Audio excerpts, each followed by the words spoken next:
Caros irmãos e irmãs, a palavra de Deus riquíssima neste domingo nos privilegia com a beleza da misericórdia do Senhor. Quando ouvimos o relato de que o Senhor vai destruir Sodoma e Gomorra porque lá não encontrou justiça, então nós ouvimos também que Abraão coloca-se como intercessor entre os homens, para pedir: Senhor, se aqui tiver 40, 35, 20, 25 justos que sejam, o Senhor não poderia condoer-se desse povo, ter misericórdia e não exterminá-los? Nós vamos ver que Abraão vai chegar até o número mínimo, até um. Não há um justo nessa cidade.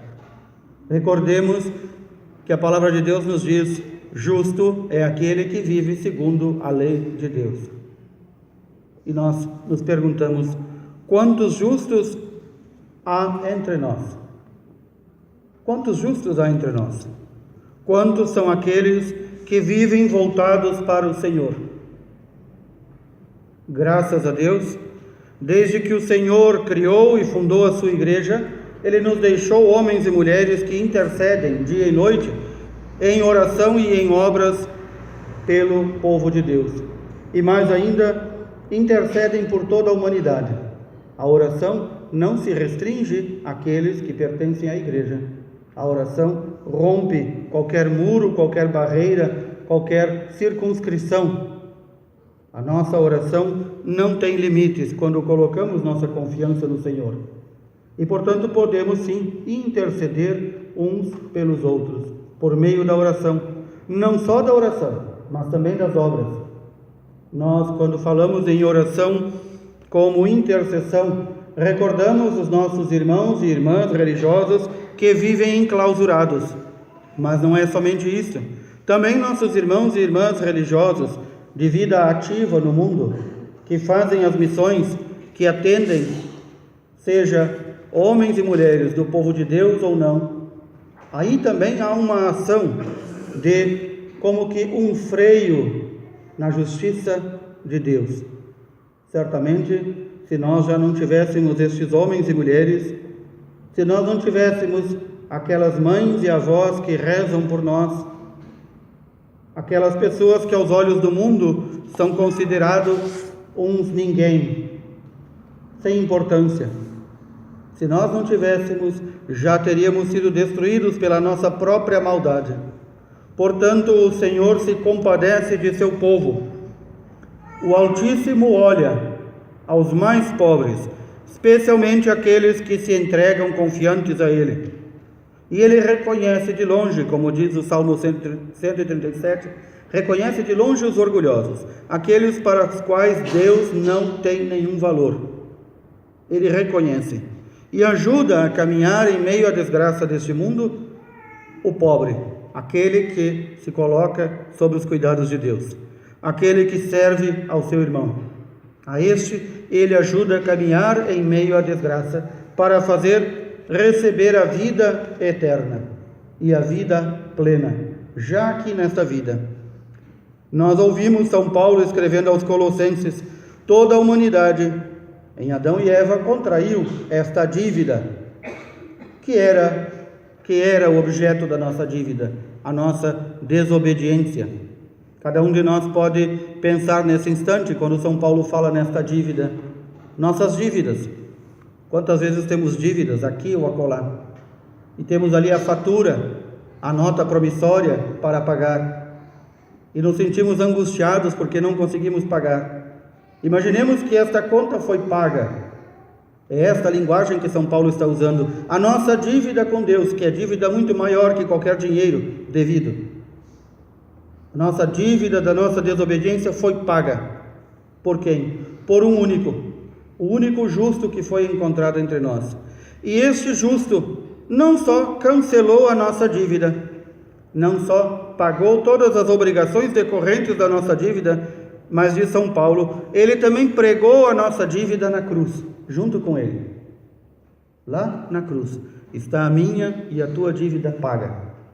Porém, a salvação que o Senhor nos oferece. É um oferecimento. Nós, constantemente, durante a nossa vida, vamos vir novamente a contrair essa dívida. Não aquela que nos impedia a vida eterna, mas diversas dívidas são os nossos pecados, que vamos deixando com que Deus se afaste de nós. Ele não quer se afastar, nós nos afastamos dele.